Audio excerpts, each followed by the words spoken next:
Hare Krishna. When we do these music meditations, you could usually see in the crowd, who the dancers are. Sometimes you see people, they're ready to jump out of their chairs, so he's a dancer. Sometimes the beat gets going nicely. So we're going to read from the Srimad Bhagavatam. Srimad Bhagavatam is the postgraduate study of the Bhagavad Gita, which is probably the most famous and popular book of India.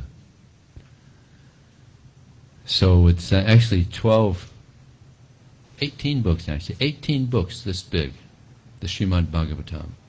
So we're going to read from a very small portion of the Srimad. Actually, we have it available here also if anybody's interested in purchasing a Srimad Bhagavatam. It's very, very nice reading material. So this is text number 12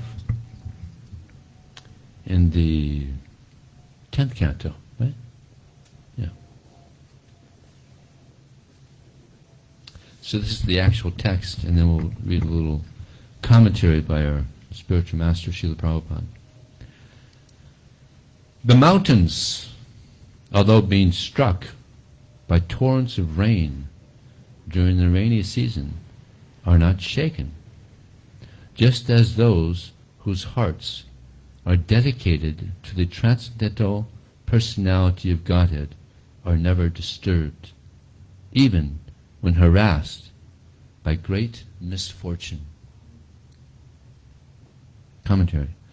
Because a person who is spiritually advanced accepts any adverse condition of life as the mercy of Krishna, he is completely eligible to enter into the spiritual kingdom. Even though a person takes to the devotional service of Krishna, he may sometimes become diseased, impoverished, or disappointed by life's events. A true devotee of Krishna always considers these sufferings to be due to past sinful activities, and thus without becoming disturbed he patiently awaits the mercy of Krishna. Such devotees are compared to high mountains which are never agitated in any way, even when struck by powerful torrents of rain in the rainy season. Rather, such devotees remain humble in spiritual enlightenment, free from pride and envy. They easily gain the mercy of Krishna and go back home, back to the spiritual world. Om Jnanatamurandasya Jnananjana Salakaya Chakshurmalitam Dena Tasmai Sri Gurave Namaha Ukam Krodva Chalang Pangam Mankrayate Gurun Yatkripa Talahamade Shri Gurum Ninakarana. So this world is a place of many reversals. It's the nature of this world. But if one becomes advanced spiritually, one is able to overcome difficulties. There's a verse in the Bhagavad Gita, Yam ladbha chaparam labjam munyate narikam, that when one is situated in transcendental happiness, one never departs from the truth. And upon gaining this, he thinks there is no greater gain. And although engaged in all different types of activities, he's never shaken, even in the midst of the greatest difficulty. So this is one of my favorite stanzas in the Bhagavad Gita. So let's look through this. Krishna begins saying that one who is in transcendental happiness. See, there's different types of happiness. There's actually 4 different types of happiness. There's happiness in the mode of goodness. There's happiness in the mode of passion. There's happiness in the mode of ignorance. And there's transcendental happiness. So the nature of transcendental happiness is that it's always increasing. And this is what we all want, huh? Does anybody want happiness that's going to stop? Raise your hand. No. Nobody wants it. But that's the nature of this world. Whatever happiness we experience in this world, it comes to a certain level and then it stops, decreases. That's the nature of this world. But the spiritual world, there's spiritual happiness, spiritual, it's called bliss. Doesn't decrease, it's always increasing. There's no peak. Always increasing. Now happiness in the mode of goodness is it's a little bitter in the beginning. In the end, it's like nectar. So to attain happiness in the mode of goodness, one has to be a little patient. You have to be patient to get the happiness in the mode of goodness. But the mode of goodness, the happiness in the mode of goodness, that's not the highest. In the mode of passion, in the mode of ignorance, it's immediate pleasure, but then it's a cause of suffering as well. Just like people, they go out, party. This is Pacific Beach here, PB. A lot of partying going on here. They're drinking and taking all drugs and doing all kinds. But it's momentary. Then they're suffering. They get hangovers, and the next morning, like, oh, what did I say that for? That was stupid. I was drunk. So there's no real happiness there. So one who is situated in transcendental happiness never departs from the truth. So there's absolute truths, there's relative truths, and there's untruths. Just like the reality is that we're not these bodies, we're the soul within. This is an absolute truth, that we're the soul within. This body is it's a vessel. It's a vehicle for the soul. When this body dies, we're going to continue. We're the architects of our future. However we live this life, we're creating our future. So, an untruth, which most people are living now throughout the world, thinking that we're the body. This is an untruth. It's not true.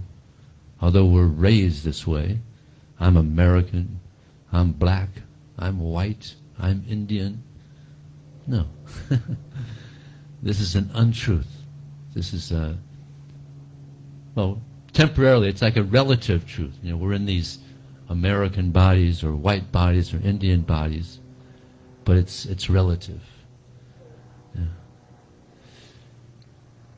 So the goal is to realize that we're the soul within.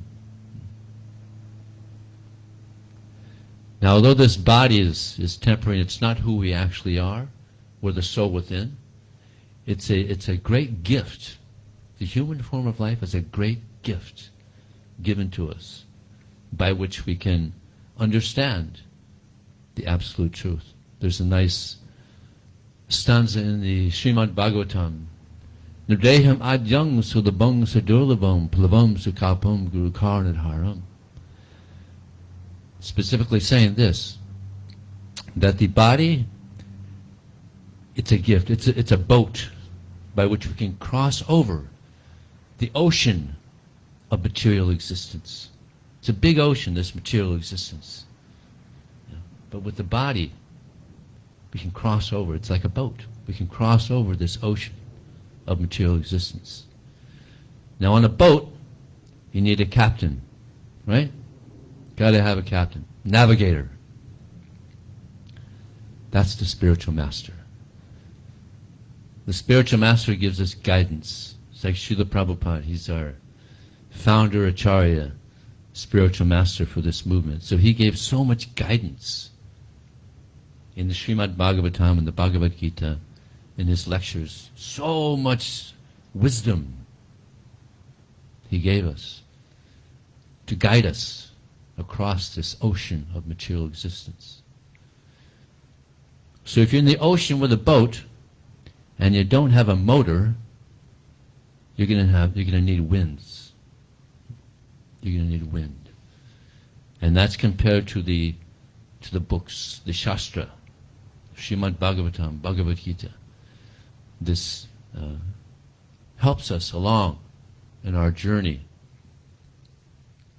back to the spiritual world. See, this is actually the goal. This world is not our real home. We're not from here. We're from the spiritual world. And the goal of the human form of life is to become enlightened. To become enlightened. To get purified and go back to the spiritual world.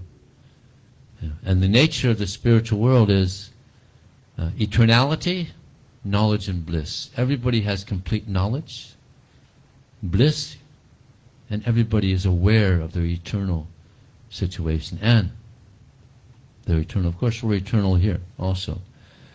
But we're stuck in these bodies that are temporary. It's a problem. We don't want to die, right? We don't want to die. Why is that? Because we don't. We don't die. So eternality, knowledge, and bliss. The knowledge is there also. It's covered. The bliss is there also, but it's covered by these modes of material nature: goodness, passion, and ignorance. The Bhagavad Gita explains a lot about the modes of nature and how to escape from the modes of nature. So this verse goes on to say that one who is situated in transcendental happiness never departs from the truth, and upon gaining this, he thinks there is no greater gain. No greater gain. So this is the result of practicing spiritual life, that one feels there's no greater gain. I've reached it. Just like the first time I read the Bhagavad Gita, 43 years ago, I found it in a library down in Key West, Florida. And as I was reading it, I was just so happy that finally I found the truth. Nothing is higher than this. Because I was studying a lot of different belief systems, so much. I was studying philosophies and different belief systems, but when I read the Bhagavad Gita, everything else was blown out of the water. Just so clear. Yeah. So if you don't have a Bhagavad Gita, I highly recommend you get one. We have them on the table here. You can just take it with you if you like, or you can give a donation, whatever you like. But it's one of the great classics, 5,000 years old, ancient wisdom, meant to lift us, enlighten us in our spiritual life. Some of you may have heard that there's this saying that we're human beings having a spiritual experience. You ever hear that? That's not true. We're spiritual beings having a human experience. The body is temporary, but we're eternal. So the soul is having a human experience, temporary human experience. And wherever you see life, there's a soul there. In these trees behind you, they're green because there's a soul in those trees. The animals, Vidya Vinaya Sampane Brahmane Gabihastini. Krishna says that the humble sages, by virtue of true knowledge, they see with equal vision the saintly people, the cow, the elephant, the dog, and the dog eater.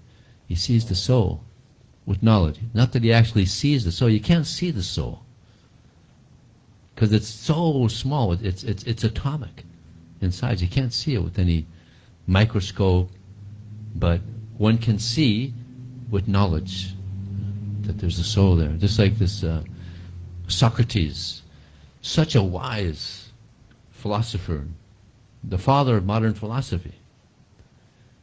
Just by his intellect, he was able to realize that he was the soul within. And he was teaching it to the students in Athens. And the leaders, they didn't like that. You got to stop this. They told them, you got to stop this. We don't like this. Stop this. He said, I'm not going to stop. Then we're going to kill you. All right. Anyway, you can't kill me anyway. I'm eternal. They gave him this hemlock, and he drank it. He didn't have to. His disciples said, "Hey, you can leave. You don't have to do this. You don't have to go through this. It's all right. I'm not going to die." He took it, and he lived on. He might be a devotee in this movement somewhere. So, yeah. So intelligent, Socrates, just by his intellect. I had to read it from a book. And some people, they hear it from a guru. But he was so intelligent, just by his intellect, he was realized. Self-realized soul.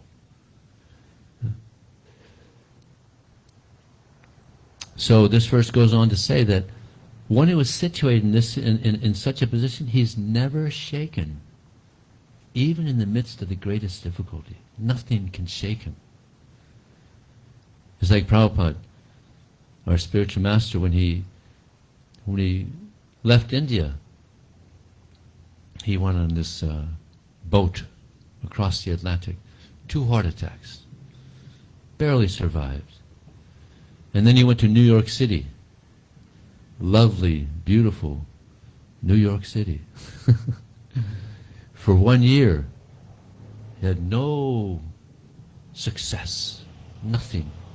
There was nothing happening. He was trying, but he wasn't getting any response. No result. But he was patient. An important part of spiritual life is patience. So he had this determination. There's another important aspect of spiritual life, is determination. Patience, determination. He had this 100%. So then, after some time, people started coming. And there was one young man who was actually living with Prabhupada. But he was not very well mentally. He was taking some drugs, LSD, and he went to attack Prabhupada. Life-threatening.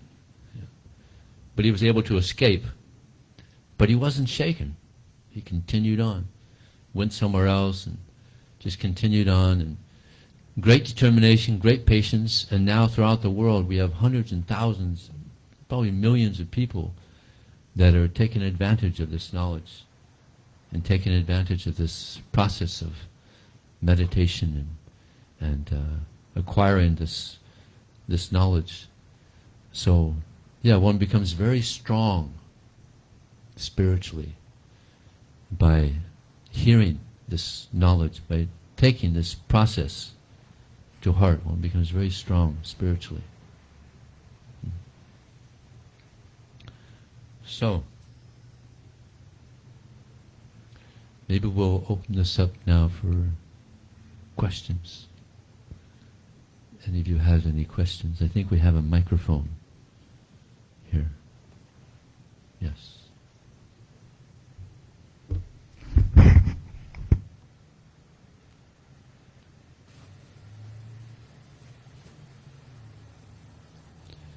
Anybody have a question? Okay. Hare Krishna Prabhu, thanks for the lecture. The question I have is what would we say to someone who has a hard time with the idea of reincarnation, when they think maybe they only live once kind of mentality? How do we kind of explain this to them? Mm-hmm. Good question. In the Bhagavad Gita, Krishna gives an example. All of us, we had little baby bodies, right? Goo-gooing. And then we grew up, we had little child body. And then we had teenager bodies. And then become an adult. So it's been found that the scientists say that the body goes through a complete change every 7 years. So the cells go through a complete change all. So every 7 years you get a new body. But we're the same person. We're the same person, just going through these various bodies, from boyhood to youth to old age. So just as we've been going through these various bodies in this lifetime, when the body dies, we go to another body, according to our karma. Yeah, it's not an easy thing to understand because people are so accustomed or to hearing that we're this body, and when this body dies, that's it. You know, so-called intelligent people will say this, but it's not true. According to authorities, spiritual authorities, and it's practical, it's logical. You know, we've had so many bodies, we're still the same person. The bodies are changing, so it's logical.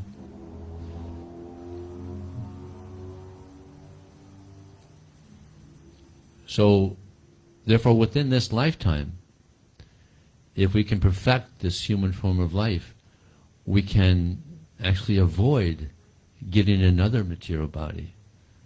See, that's an intelligent human being, that we utilize this human form of life properly by taking spiritual life very seriously. And then when the body dies, we go to a spiritual situation, spiritual body. Actually, we all have a spiritual body. It's dormant now. It's dormant, but it grows. As one engages in spiritual activities, spiritual life, the spiritual body, it grows. You know, and in the spiritual world, we have our original spiritual. It's called Swarup, our original form. But we have to act properly. Karma. You know, a lot of people think that karma is just, you know, activity. But there's 3 different types of activity. There's vikarma, there's akarma, and there's karma. So vikarma means undesirable activities by which you get a reaction. You get a negative reaction. You know, just like people go and they steal or kill somebody, you go to jail. That's vikarma, unfavorable activity by which you get a negative reaction. And that's what people are mostly used to hearing, you know, bad karma, vikarma. And then there's karma. Karma just means activity, neutral activities. It's not negative, nor is it spiritual, just neutral activity. And then there's akarma. Akarma means activity by which you don't get a negative reaction. You only get a positive reaction. So this is what an intelligent person will shoot for. Akarma activities, pure activities by which he doesn't get a negative reaction, but only positive reaction.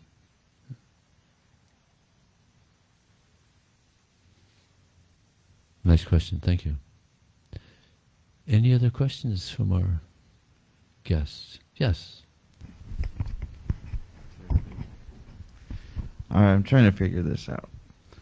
So, as spirits, we're spirits. Why are we even here? And we're from the spirit. We're from Krishna and Godhead and all this, correct? Yeah.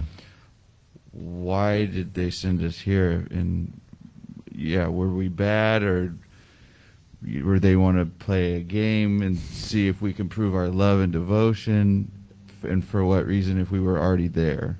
That's my yeah, question. this is a pretty common question. Thank you. Yeah, if we had our original spiritual body, we were there with Krishna in the spiritual world, everything's nice, you know, eternality, knowledge, and bliss, everything's great, you know, why? Why come here? Because there's something called causeless envy. We saw Krishna as the center, and we thought, well, that'd be cool. It'd be nice to be the center. So that we basically wanted to take the position of Krishna. So here, you know, people are basically trying to be, you know, the center. Now, what is it? Shakespeare says that the whole world is a stage, and everyone is thinking that they're the main actor in the stage. I'm paraphrasing. It's something. Anybody know the exact? Anybody know it? Huh? All actors on the stage. Yeah. So we're kind of like imitating Krishna. So yeah, the goal is to understand. Actually, we're not Krishna. We're not the Supreme Personality, but we're servants. You know. So that's the goal. This whole process is to understand. Actually, we're servants of Krishna. And sometimes people look down. I don't want to be a servant, man. But actually, it's actually a nice thing. You know, it's like if you have a loving relationship. If you have a wife that you have a lot of affection for, and you have a son or a daughter, you like to do things for them. You like to serve them, and it goes mutually, you know, back and forth. So that's an expression of love. If you love someone, you want to serve them. I'll give you an example. Imagine there's a guy. He's got a job. He delivers flowers. Now you would think that's not a bad job, delivering flowers, but he's been doing it for 15 years. Okay, so you know, like any job, it gets old. I'm going to deliver these flowers again. It gets old after a while. You know. So, but then he meets a girl that he's kind of attracted to, and thinking, well, how can I express my affection for her? And then he thinks, flowers. All girls like flowers. So I'll get a nice bouquet of flowers and bring it to her, and maybe that'll help some type of relationship go. So now the mentality that he has when he's bringing this beautiful bouquet of flowers to this girl is completely different than when he's delivering flowers to all his customers. The mentality is completely different, right? Because now he's trying to establish a relationship. And he's doing it with a smile on his face and affection. The same activity. It's the same activity, but different mentality, because there's some affection there. So he wants to do that service. The other, he's just doing it just to get a paycheck. There's no love at all. You see? No love at all. But he's trying to have a relationship now. So it's completely different mentality when there's some affection there. So therefore it's the highest, actually. When you have love for someone, you want to please the person, you want to serve the person. So it's wonderful, actually. So that's what we're trying to do. We're trying to purify the soul, purify the heart, so that we want to serve Krishna with love again. And that's the highest pleasure, actually. And Krishna, this service attitude is so sublime, it's so wonderful. Krishna likes to serve his devotees also. So service it's a wonderful thing, actually. When you have love. Now, if love is not there, then yes. I don't want to serve. Right? But if love is there, big difference. Yes. Microphone is coming right now. Thank you. Okay, so I find, what do you do what's the first thing you do when you get angry? Because I find a lot of times there's a bypass. If there's something going the way I don't want it to go, just to jump straight to prayer, and just to bypass it. What would be your process? What happens for you when something doesn't go the way you want? And without bypassing it and pretending like it's not there. Very good question. That's in relation to this verse also, because a lot of people in this world, they get shook up by things that happen in this world. Just like they have that on the highways, road rage. Yeah, they get angry and just throw their phones out the window. They can't call you back. Yeah. Road rage. So there's a very nice a verse spoken by Chaitanya Mahaprabhu. Trinadapi Sunichena Tarorapi Sahistana Manina Manina Kirtanaya Sadahari. That one should be tolerant. If one wants to advance in spiritual life, we have to be tolerant. So many things in this world will go, against us. There'll be reversals. So to be tolerant is a big part of living this life. People get agitated over such little things. I remember before I joined, I was reading about this man. He had a child. The child was maybe 6 months old, and it was crying, and he couldn't stand it. He's shouting at it, "Shut up!" And that, of course, that's going to shut the kid up, right? Shouting at the kid, "You shut up!" So finally, he just took the child and just threw it against the wall, killed it. Of course, he went to prison. But see, this intolerance, anger. Actually, there's even there's some people that get so angry that there's anger anonymous. Do you know that people have this? There's you can go to this. There's a whole system where you can try to get free of your anger. There's different things that people do. Count to 10 or something. Just stop, count to 10. So of course we chant Hare Krishna, and we try to see reversals as a way to grow. When reversals come, we see it as the mercy of Krishna. We don't try to fight it or just mercy, so to help us grow. Because when there's reversals, if one is intelligent spiritually, then one will accept that as a way to grow spiritually. Just like in the military, they have a saying: "There's no atheist in the foxhole." You heard this saying? Yeah. Why? No atheist in a foxhole. Do you know what a foxhole is? A foxhole is when you're in war. There's these ditches, and the soldiers are in the ditch and they're shooting. They got their bodies in the ditch and they're shooting, and they could sometimes hear the wind of the bullets flying over. So they're praying. They're praying. So sometimes reversals are good. They're blessings in disguise. Reversals are blessings in disguise if we have the right mentality to help us grow. But if we become angry, then we go backwards. We can go forward and grow spiritually, or we can go backward, and become affected by the reversal, whatever reversal it may be. Okay. Yes, we have another question back there. Yeah, this kind of ties into his question and what you mentioned about the spirit is in the from the quantum realm. And I understand that Hinduism mythology is I would describe it kind of like the Marvel universe. They believe that there's beings out there that are very powerful. And I was wondering if you think it's possible that life on Earth was, evolution on Earth was engineered by an advanced alien civilization. And advanced Indian civilization? No. Alien civilization. Yeah, like I don't know if you heard of the Kardashev scale. Like there's different levels of the Kardashev scale where alien civilizations have unlimited technology that they become like gods. And so I just was wondering if it's possible that these beings have figured out how to kind of tap into this quantum realm and engineer life.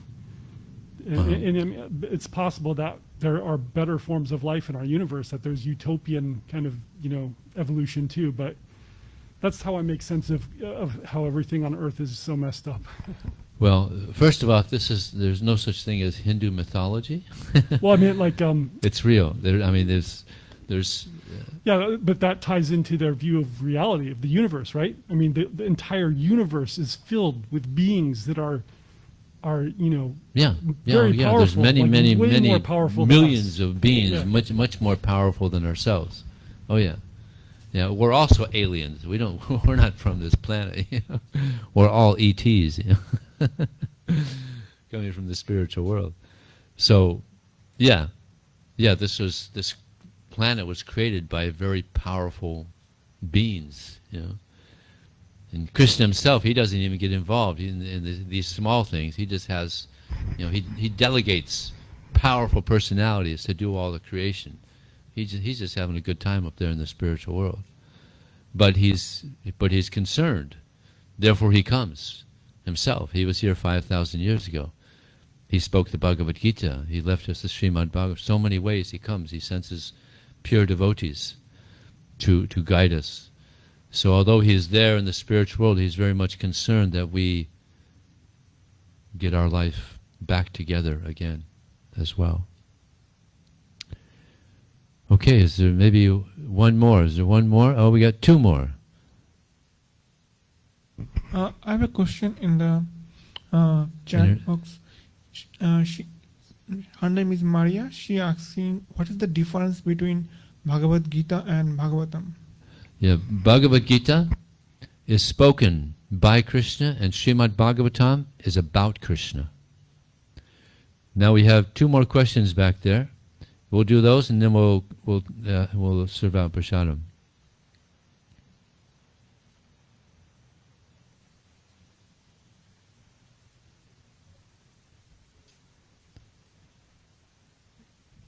For those of you that don't know, prasadam is food which has been offered to Krishna. That's what we're going to eat. Okay, yes. Thank you for giving me the opportunity to ask you a question. So here's the thing. So let's say the emotions of us, all right? So I'm a student here. I moved in 7 months ago, and I live like alone. I have friends, but in my house I live alone. Now emotions play with us, like anger, depression, sadness, happiness, anything. And say that, you know, I'm like super angry and sad at the same time, and I have no one to talk to, right? So what do you think? Like, probably if talking to Krishna or God, you know. Come to the temple and talk to the devotees. We'll be happy to talk to you. Right, okay, because I never had, I didn't know about this at all, so. Now you know. Yeah. Krishna's mercy. Thank you. One more. I think there's one more back there. Hi, I'm sorry, I don't really know anything. And so my question is this the same as Hinduism, or how is it different? Okay, the difference between Hinduism and this is called Vaishnavism. In Hinduism, there's many gods, 33 million of them. But no one knows who the Supreme is. That's the difference. But here in Vaishnavism, it's very clear who the Supreme is. We also believe there's many gods, but there's one Supreme, Krishna, from whom everything else has come from. So that's the basic difference. Okay? Thank you. So now I think we're going to have prasadam, and we're going to have an announcement from our sponsor.